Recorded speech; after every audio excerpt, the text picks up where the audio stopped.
Greetings viewers, welcome you to the series on Security Analysis and Investment Management. I am Dr. Isha Raval, Associate Professor and IQAC Coordinator at Vivekananda Institute of Professional Studies, Technical Campus, Delhi. In today's session, we will be deliberating upon what exactly is return, because whenever we put our funds in any specific investment alternative, the first thing which strikes our mind is how much am I going to benefit out of it? If we talk from the perspective of corporations, businesses, whenever they put their funds anywhere, the first thing which strikes their mind is that whether this project is profitable, what is the quantum of return which the institution, which the businesses are likely to get by investing their funds in that particular project. So today, from the perspective of an individual, we will understand what is the most important attribute of an investment, that is return. Every investment has a speculative component. The degree of that speculation typically defines the product's or that investment alternative's rate of return. So the money earned or lost on a specific amount of investment over a specified period of time actually defines the rate of return. So if you put 100 rupees into an investment alternative and you get 10 on it, so 10 upon 100 multiplied by 100, actually 10% is your rate of return. Now this rate can be positive, it can be negative as well. But when we are measuring the absolute return, it is the return that an asset or a portfolio, a combination of various alternatives, achieves over a specified period of time. This return can be positive or negative, as I just stated. It is also expressed as a percentage. It is actually a relative, you can say, component, because when you define it in percentage terms, it can be compared. So the return from one product can be compared with the return from the other product. And the rate of return always considers either the appreciation or the depreciation of the asset. So if there is appreciation, that means there is an additional amount which you are getting on the basic principal. When the asset depreciates, or we can say that the value of the asset goes down, then there is negative return. But when we try to put our funds into a particular investment alternative, it is always the expected return. So we put our funds with a certain expectation. So that expectation can be 10%, 15%, 20%. You may have an expected return of say 20%. But what you actually get from the asset. So if you stay invested in a particular asset, say for a duration of 1 year, and the actual return which you get after 1 year is your historical return. So when we do the calculations of the return or the rate of return, there are two perspectives. One is the historical return, what you have already got, and the second is expected return. So when you start investing, there is a certain level of expectation with which you are investing. That is your expected return. And what you get after you have actually disposed of the asset, after you have sold the asset, the actual return what you get is your historical return. Now let us understand how do we calculate this historical return. As you can see on the screen, historical return is equal to D0 plus brackets P1 minus P0 upon P0 multiplied by 100. Here D0 actually denotes the dividend received during the year. Say for example, you invest in a particular share on the 1st of April of a financial year. So you start investing, say on 1st of April 2021, you bought one share, and when you bought this share, you keep it with you for next 1 year, and when you dispose it after 1 year, that becomes the price at which you sell, that becomes your P1. So P0 is the price at the beginning of the year, P1 is the price at the end of the year. So the price at which you are selling your share, that is P1, P0, the price at which you bought your share. Now during this 1 year, if the company, if the organization, it declares dividend, so the dividend which you receive during this 1 year becomes your D0. So when you are doing the calculation of historical return from a particular share in which you have invested, you will say that what is your annual yield? What is the premium you have received over the price plus the additional dividend which you have received divided by the beginning price. When you multiply what you get is your actually with 100 you get the rate of return, your historical return. Let us understand this with the help of the example. As you can see, there are two organizations. The first company's name is ABC Limited and the second is XYZ Limited. The beginning price for ABC Limited is 20 rupees while for XYZ is 10 rupees. After 1 year, when you sell the shares, you just buy one share, and when you sell the shares of these two organizations, for ABC Limited you fetch a price of 15 while for XYZ it is again 15. And during the year, the dividend paid on ABC Limited as well as XYZ Limited is 1 rupee. Now when we calculate what is the rate of return by investing in one share of ABC Limited, we will first take D1, that is 1, plus we will see the difference between the closing price and the opening price. That means the price at which you sold your share and the price at which you bought your share. So for ABC Limited, you bought it at 20 and you sold it at 15. So that means there's a clear-cut loss of 5 rupees. So therefore, we have written in the brackets minus 5 divided by the opening price, that is the price at which you bought the share. So 1 minus 5 divided by 20 and all of this multiplied by 100.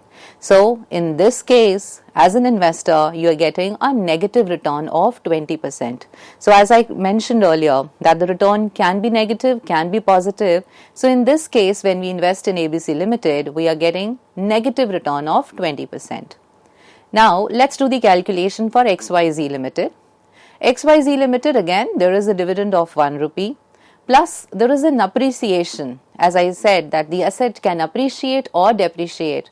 So in case of XYZ Limited, there is an appreciation and the price which you fetch after 1 year is 15 for a share which was bought for rupees 10.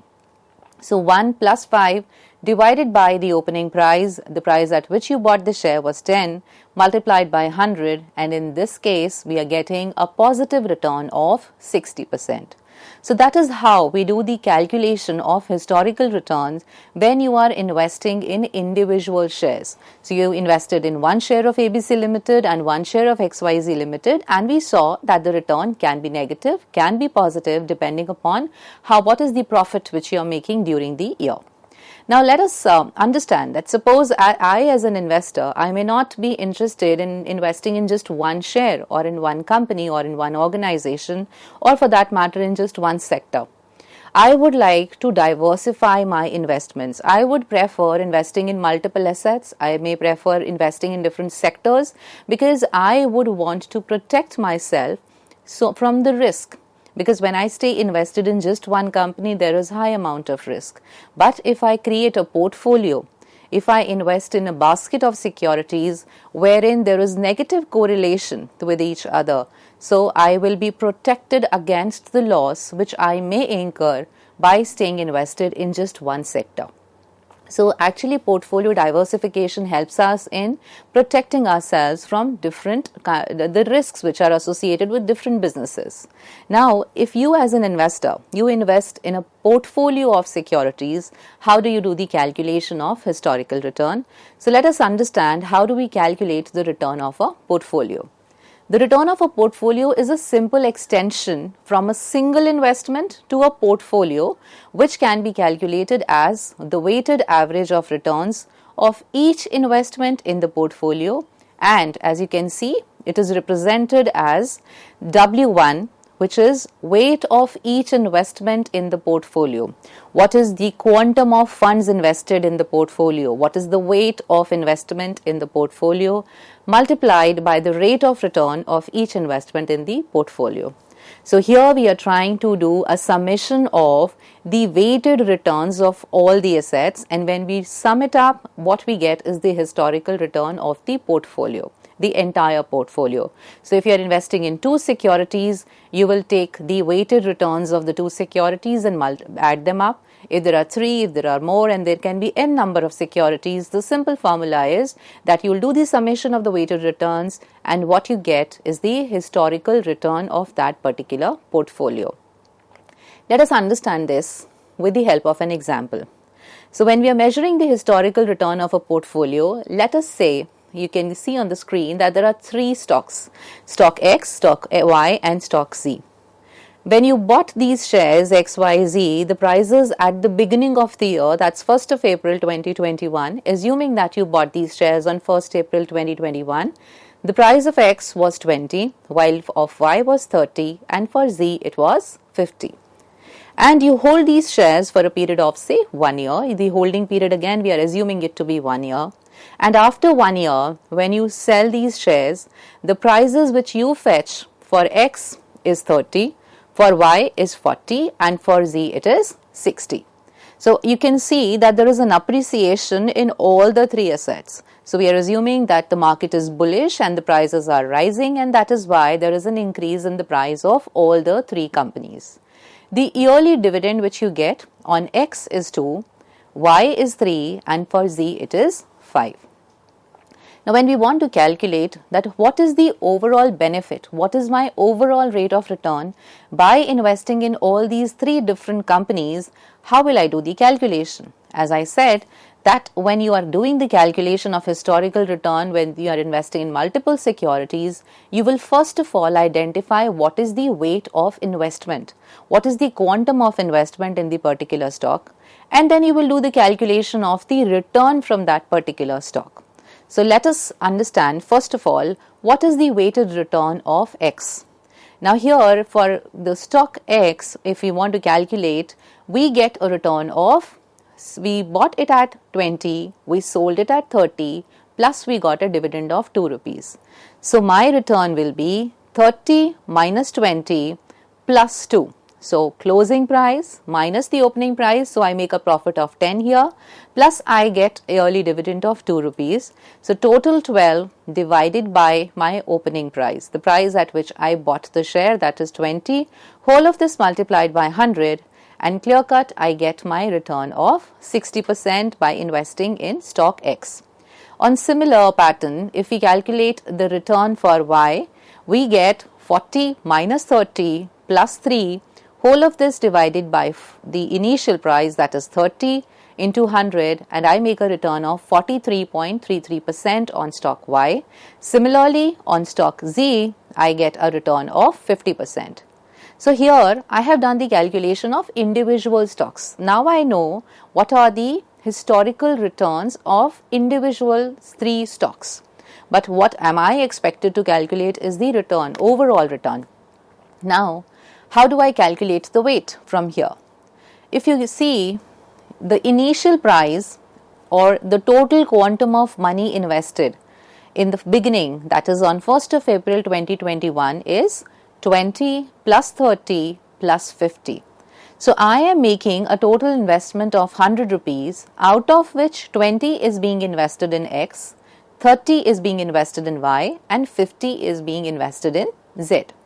Now when I invest this amount, I can say that out of 100, 20 being into X, that means 20% of my investment is going in X, 30% is going in Y, while 50% is going in Z. That means I can say that the weight of X is 0.20, for Y it is 0.30, and for Z it is 0.50. Now because I have the weights with me, I can do the calculation with the help of the formula as given here. My historical return will be W1 into the return of X. So W1 in this case is 0.20 and the return of X is 60, plus W2, that is 0.30, 30% of my investment is going into Y, multiplied by the return of Y, which is 43.33. And lastly, for Z, I have invested 50% of my funds in Z, so 0.50 multiplied by 30, and when I do a summation of all of this, I get a return of 40%. So here, this is one way of doing the calculation of the historical return of a particular portfolio. There's another way to do the same calculation without following this long method, and the method is that I can clear cut. See what we discussed earlier, assuming that instead of putting my funds like X, Y and Z individually, I'm not calculating, I will see that what is the actual money which I have invested.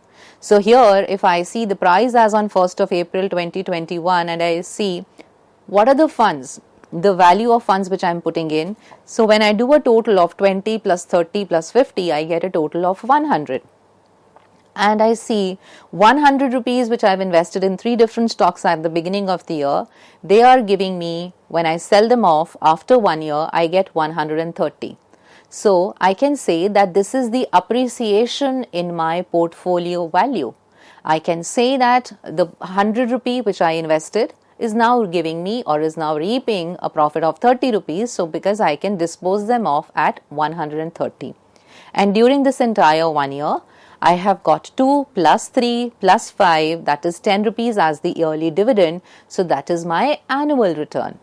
Instead of doing individual calculations of the returns for stock X and then stock Y and then stock Z, instead I can simply do a summation of the portfolio total beginning, portfolio ending, and then I find out my yearly dividend summation.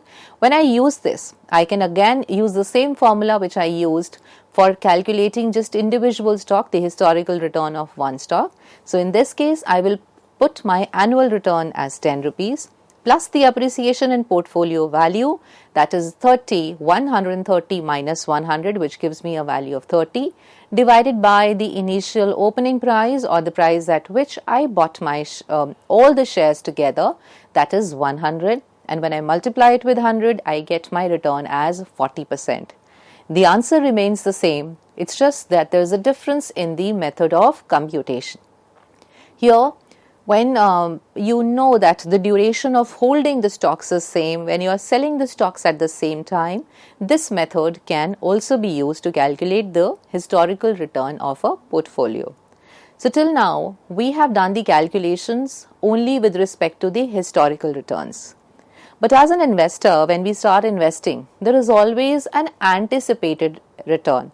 We always expect that this is the kind of return or this is the quantum of return which I will be getting after I stay invested in a particular share or in a particular portfolio of stocks. So how do we do that sort of calculation? Suppose I start imagining that, say, I am going to invest 1 lakh rupees in a portfolio of shares, but what is my expectation from it? I have to be very clear with it, because whenever we put our funds in any of the investment opportunities, there is always a reason. Being a conservative investor, you can expect a return which is a little lesser than from an aggressive investor who is ready to take risk, who is likely to invest in multiple opportunities which are pretty riskier than a small investor or than a conservative investor. So the expected return in case of an aggressive investor would be higher vis-a-vis the return expected by a defensive or a conservative investor. Now, how do we do this calculation that this is the return which I am likely to get or which I would get after I put my funds in a particular stock or in a particular portfolio of securities? So let us understand the concept of expected return. So the formula of expected return for an investor or for an investment with various probable returns, it can be calculated as a weighted average of all the possible returns, which is represented as follows, which is, when we want to calculate the expected return, it is P1 into R1. P1 denotes the probability of each return, and R1 is the rate of return with different probabilities.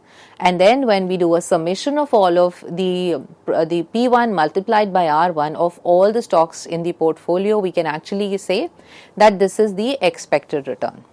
Let us take an example to understand this, that today if you want to invest your funds, now everybody says that the market is a little bearish, we are going to enter into, it is not going to be really good, the times ahead are not very hunky-dory, they are not very positive, people are expecting recession, everybody is talking negative. So what sort of expectations do you have if you invest your funds today?